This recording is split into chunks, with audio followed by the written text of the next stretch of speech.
Bueno, buenísimos días. Mi nombre es Giovanni Jaramillo Rojas. Yo soy maestro, soy docente de la Escuela de Formación en Literatura del municipio de Mosquera. Agradecemos especialmente a la institución educativa La Merced por abrirnos este espacio para poder hablar un poco a propósito del quehacer literario, de la escritura, de la lectura. Estoy seguro que muchos y muchas de las personas que están en este momento en el auditorio entenderán o pensarán o imaginarán que la literatura es ese espacio aburridísimo, ese espacio donde no hay muchas cosas, digamos, en las que uno pueda entrar a divertirse. Y la idea que tenemos es conversar hoy con el escritor, editor y músico David Higuera, santanderiano.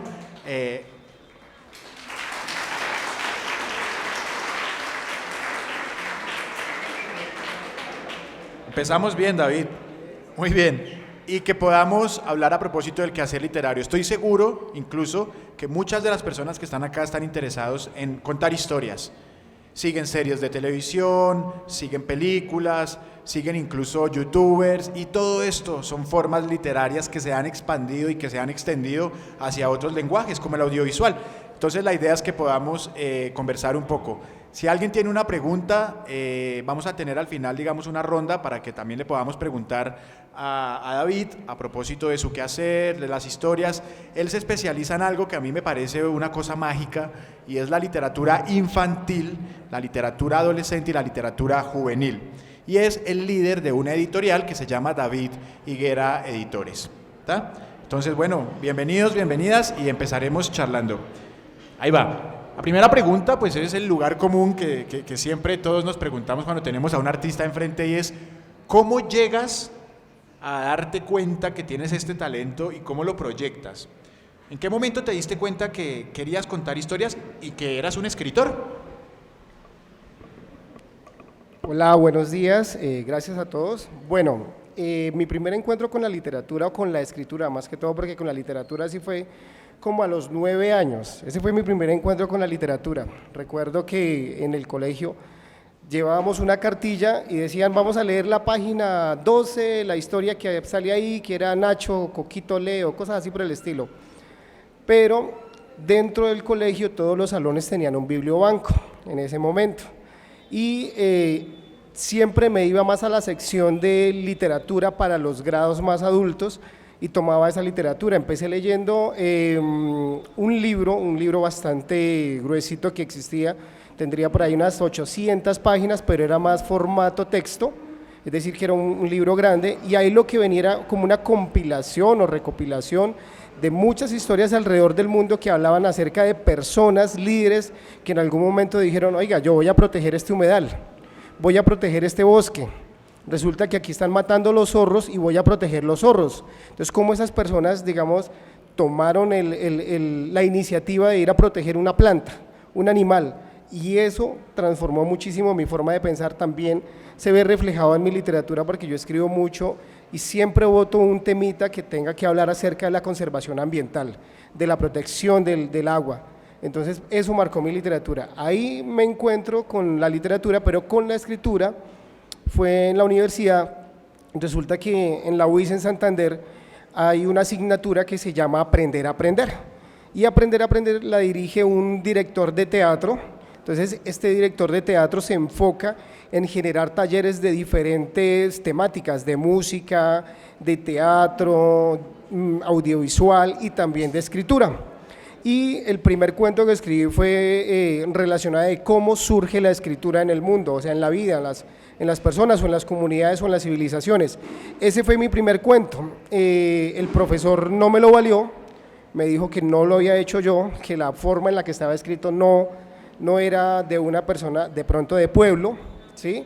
De pronto de alguien que no tenía mucho conocimiento en lectura, y pues aparte de eso, que era uno de los muchachos del pueblo que le gustaba andar con la guitarra al hombro.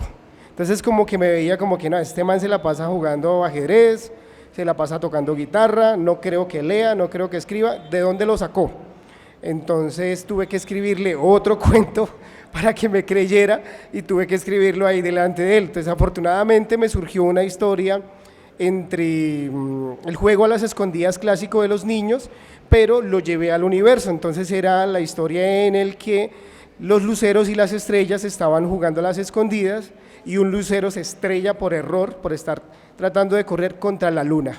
Y en ese golpe contra la luna se enamora de ella porque la voltea a mirar y se da cuenta de que tiene unas pestañas muy hermosas, que tiene un color de piel blanco, mejor dicho gris, pero muy bonito para el lucero, y entonces él se enamora de la luna en ese momento. Y ahí, cuando escribo ese cuento delante de él, entonces me valió realmente casi que todo el semestre, porque de ahí en adelante no, o sea, pues digamos que los créditos que tenía con este profesor, no me esforcé muchísimo en adelante, ya era como que mi participación era muy suave, pero porque él descubrió que yo tenía el talento y me dijo, ¿y usted por qué va a estudiar química? Estudie otra cosa, estudie música, estudie letras, estudie arte, estudie teatro, pero no estudie química. Entonces, pues yo le dije, no, profe, lo que pasa es que o era química o era física lo que tenía que estudiar en ese momento, porque las otras carreras no me llamaban la atención. Entonces le dije, escogí química. Me dijo, no cometa ese error, sálgase de esta carrera. Si quiere, dedíquese a tocar guitarra por las calles, pero no cometa el error de estudiar química. Igual, seguí. Bueno, siempre hay alguien que en la vida se nos aparece como una persona que nos está entregando las herramientas para poder, digamos, reproducir eso que son nuestros talentos, ¿no? En mi caso específico fue una profesora de esta institución que ya infortunadamente no nos acompaña, profesora del área de castellano, se llamaba Beatriz Suárez. Yo nunca estudié acá en el municipio, pero tuve la fortuna, digamos, era la madre de unos muy buenos amigos y ella fue la persona que a mí me involucró dentro del mundo literario, ¿no? Fue una persona con muchísimo tacto, porque recién ahora cuando estábamos empezando a conversar con David, yo le decía, ¿qué sentido tiene que a chicos y a chicas como ustedes uno les ponga a leer La María de Jorge Isaac? Es una novelota, cuando tú la puedes apreciar desde el lugar de la importancia histórica que tiene. Pero ¿a quién carajos le importa qué pasó con una mujer en el siglo XIX en un cañaduzal en el Valle del Cauca, cuando hoy por hoy pasan un montón de cosas en nuestra sociedad? Por eso estamos tan atentos a todo el tema de las redes sociales, porque es otra forma de narrativa, ¿no? Entonces quería preguntarte cuál es esa influencia que posteriormente al profesor comenzó a fraguar ese camino literario tuyo como escritor, ¿sí? Y cómo fue que empezaste ya a asumirte como escritor directamente. Bueno, aquí voy a cometer un pecado. Y es que inicialmente los libros que yo leía eran mitos y leyendas de Colombia y del mundo. Luego empecé a leer mucho libro documental que hablaba de cosas alrededor del mundo. Esto me permitía como imaginar otras culturas, conocer otras culturas, porque la televisión en la época, yo tengo 40 años, en ese entonces pues uno era más de estar en la calle jugando que de estar en la casa viendo televisión. Entonces los libros básicamente que fueron como el pasaje, esa puerta de Narnia que uno abre como en un closet y atraviesa y llega a otro lugar, esos fueron los libros para mí en ese momento. También empecé a leer autores colombianos porque en el colegio obviamente no los obligaban, pero llegué a un punto en el que decidí cortar con la literatura y dedicarme a la escritura. Pero ese paso de cortar con la lectura a dedicarme a la escritura pasaron más o menos 15 años y antes de eso sí recibí influencias de escritores colombianos, de escritores españoles, escritores traducidos ingleses, escritores traducidos americanos, de poetas como Hemingway, digamos que cosas así fueron las que, pero ya llegué a un punto en el que dije, bueno, ¿yo qué voy a hacer? Yo no puedo hacer literatura que se parezca a otro escritor, tampoco puedo hacer música porque pues me gustaba mucho la música y estuve muy metido con el cuento de la trova cubana, Silvio Rodríguez, Pablo Milanés, todo ese tipo de cosas, aunque también había mucha salsa. Dije, pero tampoco puedo escribir y que lo que yo escriba musicalmente se parezca a lo de ellos. ¿Qué hago? No puedo cortar con la literatura y tampoco puedo cortar con la música. Entonces dejé de encariñarme con los autores clásicos, dejé de encariñarme con los cantantes, traté de sacarlos y de dejar de tenerlos como en pedestales y los bajé a fantasmas, realmente los resumí a fantasmas, entonces los dejé como unos fantasmas en mi vida y empecé a buscar que yo era el primer plano. Los escritos después de los 30 años ya tenían mucha influencia, ya tenían, se parecía mucho a este o a aquel y luego entro yo en el proceso de dedicarme a la parte editorial ya de la empresa, a ser el editor de la empresa, a seleccionar libros. Entonces se encuentra uno con autores que no son clásicos, que no son conocidos, pero que tienen buenas letras, por lo menos en el caso de aquí de Gio, que Gio tiene una pluma muy buena, que a mí me gusta leerla, me parece muy chévere, y sobre todo que es diferente, es juvenil, es diferente, habla en el lenguaje que ustedes hablan o que yo hablo y que él habla, ¿sí? Y a mí me gusta ese tipo de literatura. Ya no me voy tanto a los clásicos, realmente a los clásicos voy a la poesía, pero a la literatura no, porque trato de crear cosas que sean mías, que tengan mi sello, que tengan mi voz, y eso es muy importante. Dentro de la música se dice que una banda tiene un sonido, y entonces uno reconoce las bandas por su sonido. Por ejemplo, yo reconozco la escritura de Gio porque él ya tiene una voz, ya tiene una forma un poquito como sarcástica, seca, y que a veces las palabras son como bofetadas, para la gente, ¿sí? Para la sociedad. Es como ya uno descubre que esto lo escribió él. Y yo trataba de buscar eso en mí cuando tenía 30 años. Y mi primer camino fue la literatura infantil porque, bueno, los libros álbum para mí son un proceso, mejor dicho, vital en la vida de alguien que quiera escribir.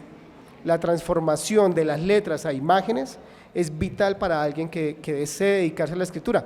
Claro, hay personas que se saltan ese paso porque ya vienen con el talento y escriben cuentos, escriben novelas, hacen poesía, hacen literatura juvenil que se puede encontrar desde para niños de 10, 11 años, 12 años en adelante, ¿sí? Pero son personas con talento, digo yo.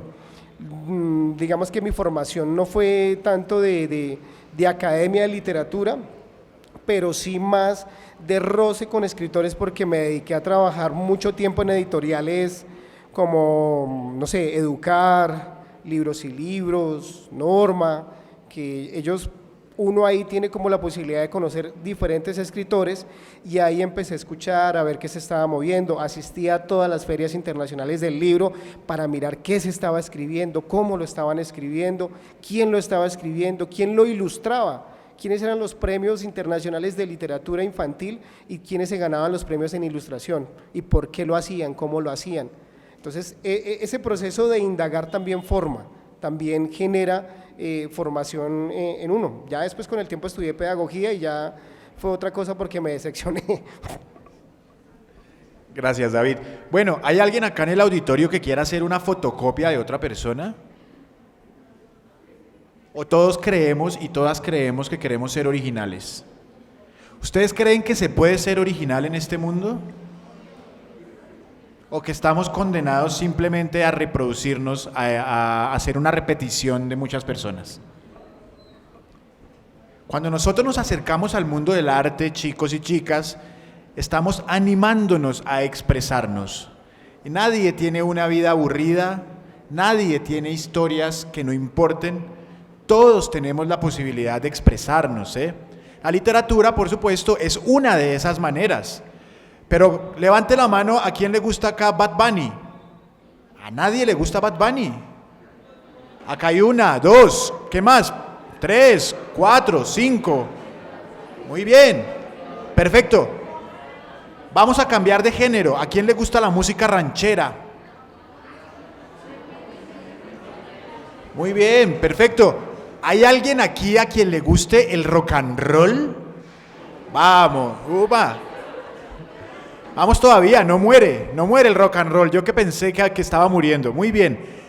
Estamos trabajando a partir de temas. Para cantar, para escribir una canción, necesitamos el adalid de la escritura.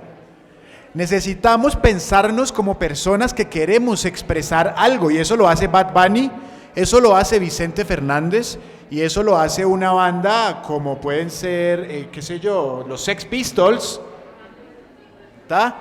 Entonces, la idea es que nos demos cuenta cómo todas las artes están profundamente vinculadas y que tienen esa posibilidad. El arte tiene un único objetivo, y es que nos podamos expresar. Y para expresarnos podemos trabajar cualquier tema, podemos hablar de lo que queramos. Mi pregunta va, digamos, dictada por ese lado. ¿Cuáles son esas temáticas que dentro de tu literatura juvenil, adolescente, infantil, más trabajas, ¿no? Porque uno encuentra autores como Rafael Pombo, ¿no?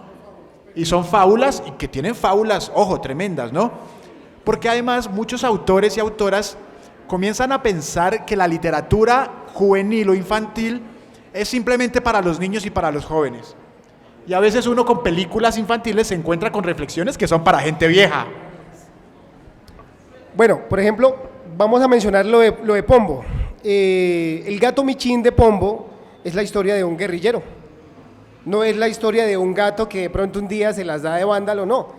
Es la historia de un guerrillero que está rabón, que se molesta y dice, oiga, estoy inconforme con la situación, me voy a hacer mi propio mundo.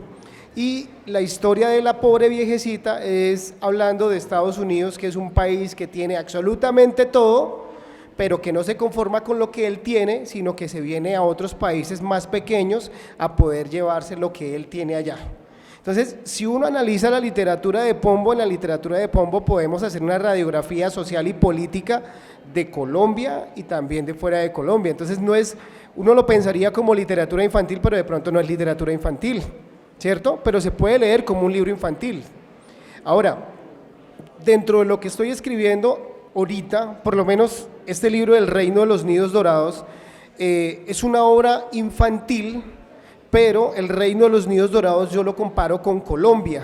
Colombia es un sitio que tiene nidos dorados. ¿Por qué un nido? Porque el nido es como lo más preciado para un ave cuando está en su proceso de tener sus polluelos, ¿no? Entonces, Colombia tiene mares, tiene páramos, dentro de los páramos tiene diversidades muy brutales.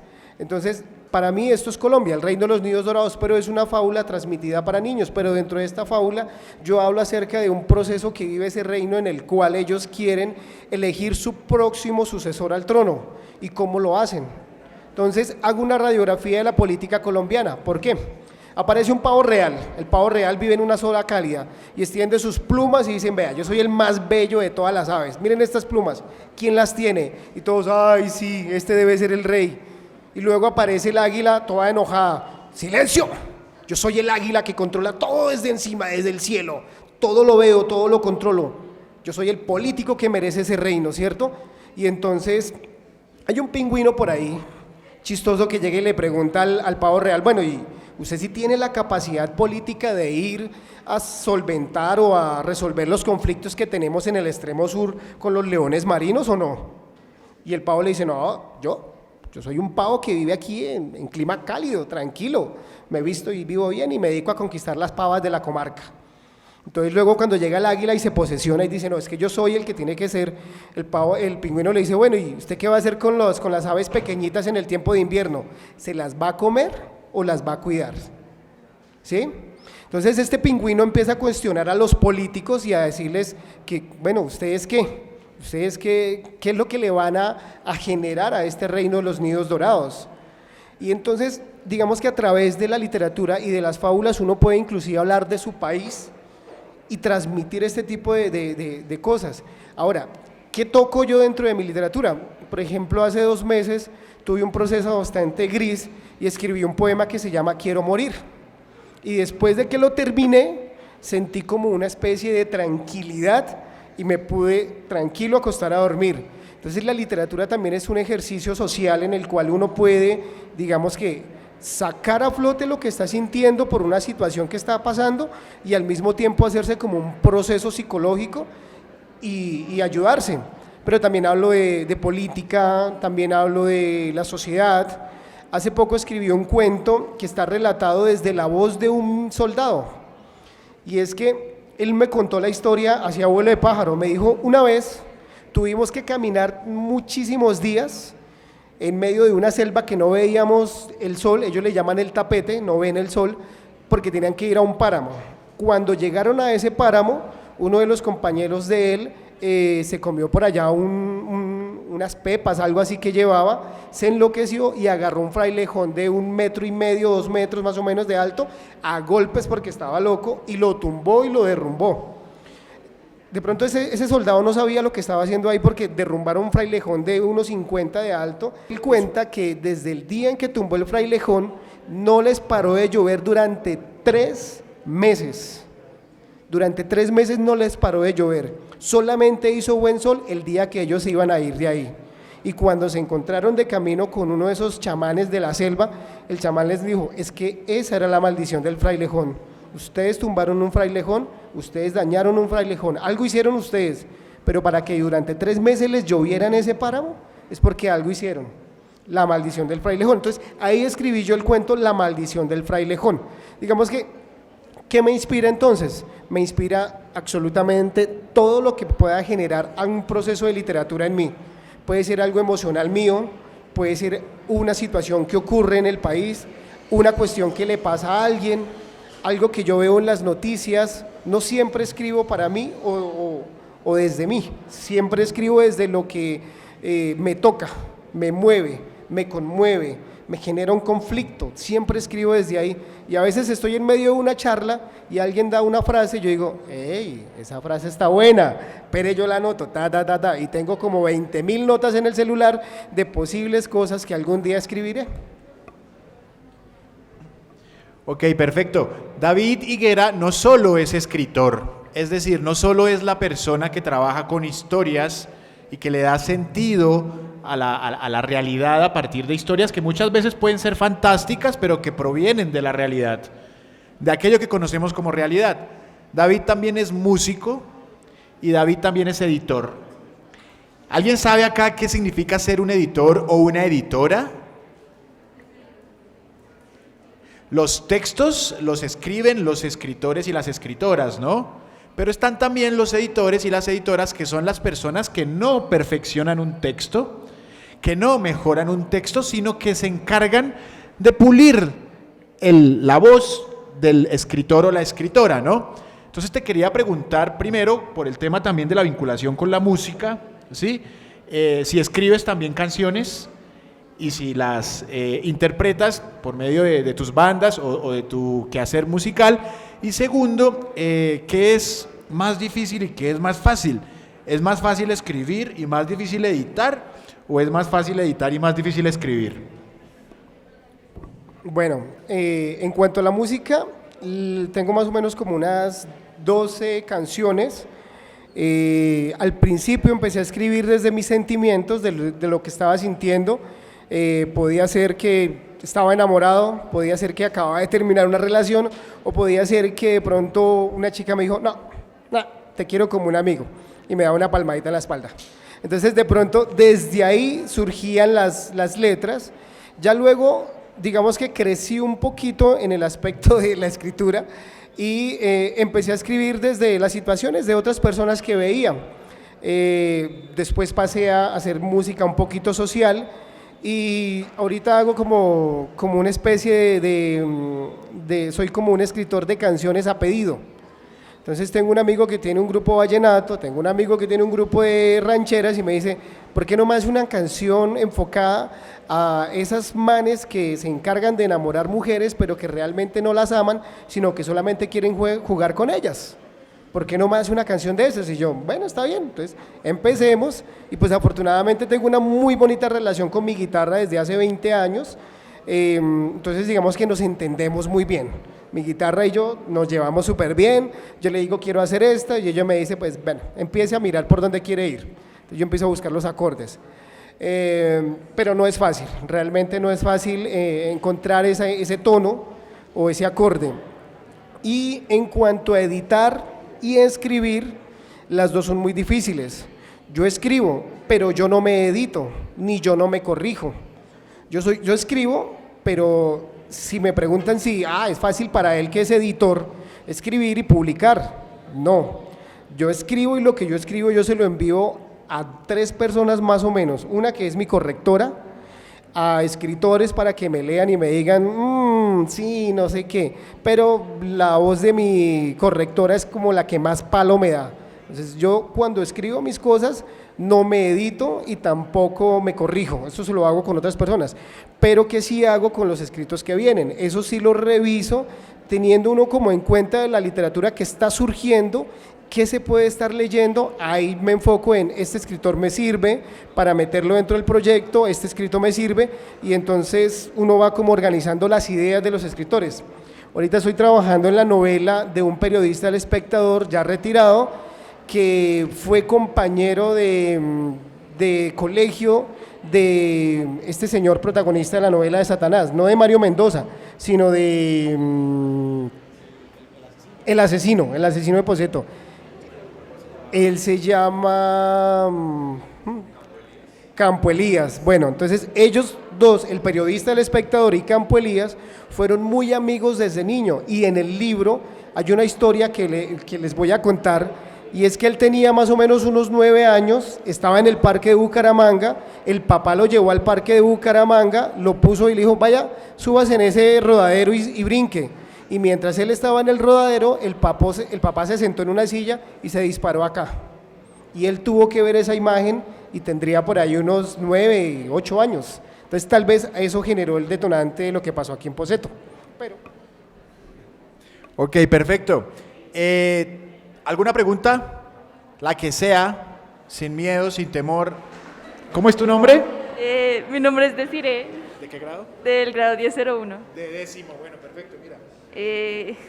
La pregunta va más, es para saber cuándo uno está seguro de que está hecho para eso, como que siente, como no sé, un fuego que le dice a uno, de verdad estás hecha para esto. Gracias. Gracias. Bueno,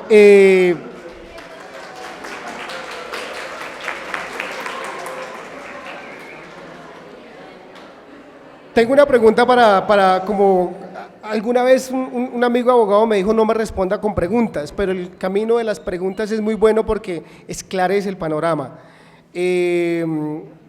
¿Cuántos de ustedes están seguros en este momento que ya saben para qué son buenos?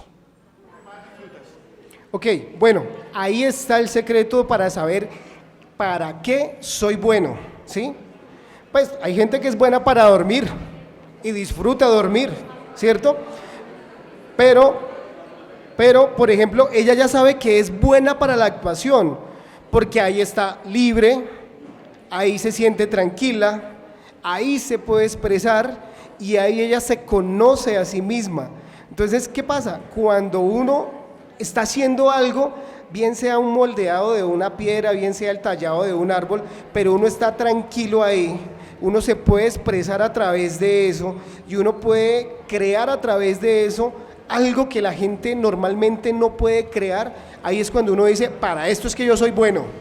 Ahora viene la gran pregunta que les hacen a todos en casa, ¿y eso te va a dar para vivir? Créame que sí. Ahora, que si es fácil, no es fácil para un ingeniero, no es fácil para un abogado, no es fácil para un médico, mucho menos va a ser fácil para el arte, pero que vale la pena, vale la pena. Vale la pena ser actor, ser músico, vale la pena ser payaso de un semáforo tirando cositas al aire, vale la pena, de hecho ellos ganan muchísima plata. El que está en el semáforo girando bolitas gana mucho dinero, ¿cierto? Lo que pasa es que nosotros a veces nos enfocamos en el éxito, y que el éxito tiene que ver con el reconocimiento, pero el éxito no tiene que ver con el reconocimiento, el éxito tiene que ver con estar tranquilo haciendo lo que a uno le gusta y estar viviendo de eso, mucho o poquito, pero se vive.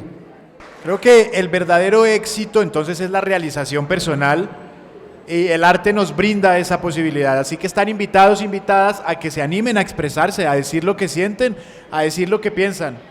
Nos pueden quitar cualquier cosa, chicos y chicas, no nos pueden quitar la imaginación. Nadie nos puede quitar la imaginación. ¿Tenemos tiempo para una última pregunta? Vos, bueno, vamos 2, acá y vos, ¿está? Bueno, 3. Creo que el compañero nos va a echar un freestyle, ¿puede ser? Sí.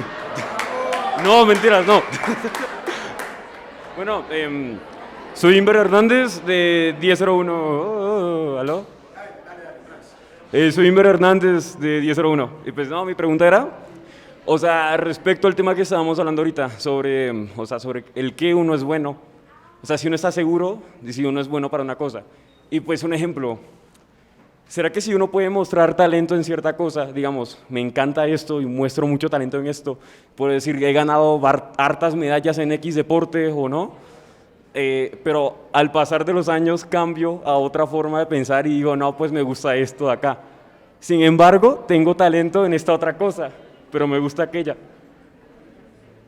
O sea, las podríamos combinar y utilizar ambas cosas a la vez. O sea, podríamos llevar una cosa de la mano con la otra. Yo hacía eso. Y yo decía, hey, yo quiero ser rapero. Y entonces yo escuchaba rap. Y yo me la pasaba haciendo Big Bang con amigos, hacíamos pasos. Y yo hacía la música porque no era muy bueno para bailar. O sea, yo no soy bueno para bailar. Pero sabía hacer música, inclusive con la boca. Entonces yo hacía esto, había otra persona que yo le escribía la letra y le decía, tome, diga esto. Y tendríamos por ahí que 12, 13 años tal vez en ese entonces. Pero mira que yo combiné eso con la escritura y hoy en día hago esto, ¿sí? Entonces, combinar los talentos permite que se creen cosas nuevas. Hay gente que hace sonidos o Big Bang o Big Box, creo que es que se llama, y tocan la flauta y suena diferente, ¿sí? Y suena diferente. O lo hacen con un saxofón y suena diferente. Es combinar los talentos. Ya, ahí está. Bueno, iba más o menos por el lado como que no nos dejemos amilanar porque nos digan es que tú eres buena bailando, es que tú eres bueno actuando, pero también eres bueno para las matemáticas y también sos buena para las ciencias sociales, sino que intentemos buscar la manera de vincular, la manera de mezclar y la manera de juntar todos esos talentos que tenemos. No solo tenemos un talento, tenemos infinidad de talentos y podemos proyectarlos en diferentes áreas, ¿no? Artísticas o científicas, ¿está? Bueno, compañera. Tu nombre, tu grado. Bueno, yo soy Nicole, soy del grado 10-3 y te tengo unas preguntas sobre tus libros. ¿Cuál fue el primer libro que escribiste y por qué? Gracias. Bien, gracias. El primer libro que se escribió y se publicó fue este, Emilia. Y Emilia me habla acerca de la comunidad guane, que es la comunidad nativa o pueblo origen que vivió en Santander, y quisimos contar como la historia de cómo sucedió también el proceso de emancipación que nos llevó a ser una Colombia independiente de España a través del impulso de una mujer. Entonces este fue el primer libro, Emilia, y es un libro hecho en cómic, es un cómic, y habla acerca del empoderamiento de la mujer, de la importancia de una mujer en el proceso de emancipación de Colombia. Bueno, y la segunda pregunta, de los libros que has escrito, ¿cuál es tu favorito? De todos tus hijos, ¿cuál es el que más quieres? Te pregunta. Uno que no ha nacido todavía. Se llama Tiago, el libro se llama Tiago, pero no ha nacido, o sea, ya está escrito, pero no ha sido ilustrado y todavía no ha sido publicado. Para mí hasta el momento ha sido mi mejor escrito. Muchas gracias, Nicole, ¿verdad? Bueno, última pregunta, chiques. Bueno, mi nombre es Sebastián, soy de 1102. Y bueno, mi pregunta es, ¿qué necesita uno para ser autor? ¿Tiene que estudiar algo o qué tiene que hacer para trabajar en una editorial publicando libros? Gracias. Esa es muy buena pregunta. Ahora, ¿qué se necesita para ser un escritor? Yo pensaría que escribir. Claro, ahora, yo les hago a ustedes una pregunta. De pronto ustedes creen que no han publicado, pero a veces han escrito cosas en Facebook y las publican, ¿sí o no? Ya son autores. Porque precisamente publicar es eso, es someter un escrito, algo que uno piensa o siente al criterio de otras personas. Y muchas personas pueden decir, está mal escrito, le falta una coma, le falta una tilde, le falta un punto, pero ya publicaron, pero ya escribieron, ya se expresaron. Ahora, para ser editor se necesita sí conocer de literatura, sí tienes que saber de literatura y sí tienes que conocer los movimientos literarios para poder ser editor. Para poder ser escritor se necesita tener una historia que contarla. Ya para el proceso de publicación existe un corrector, existe una persona como yo que le va a decir quítele acá, que le va a decir súmele allá, que le va a decir está metido en el queísmo, está haciendo hiperbaton, o sea, se está metiendo en muchas cosas. Vamos a darle una voz más tranquila para que la persona que lo vaya a leer lo reciba de otra forma. Para ser editor sí se necesita eso, conocer, estudiar, leer, aprender. Para ser escritor se necesita tener una historia que contarla y empezar a escribirla. Muchas gracias. Bueno, agradecemos la atención de ustedes. Sin ustedes esto no habría sido posible. Agradecemos a la institución y recuerden que formamos parte de la Escuela de Formación en Literatura del municipio. Las puertas están abiertas. Yo soy el docente de la franja de adolescencia y juventud. Así que bienvenidos, bienvenidas. Agradecemos también la presencia de David. Y bueno, para terminar, primero, 2 aplausos. El primer aplauso es para ustedes, por supuesto. Muy bien. Y el segundo aplauso para nuestro querido invitado.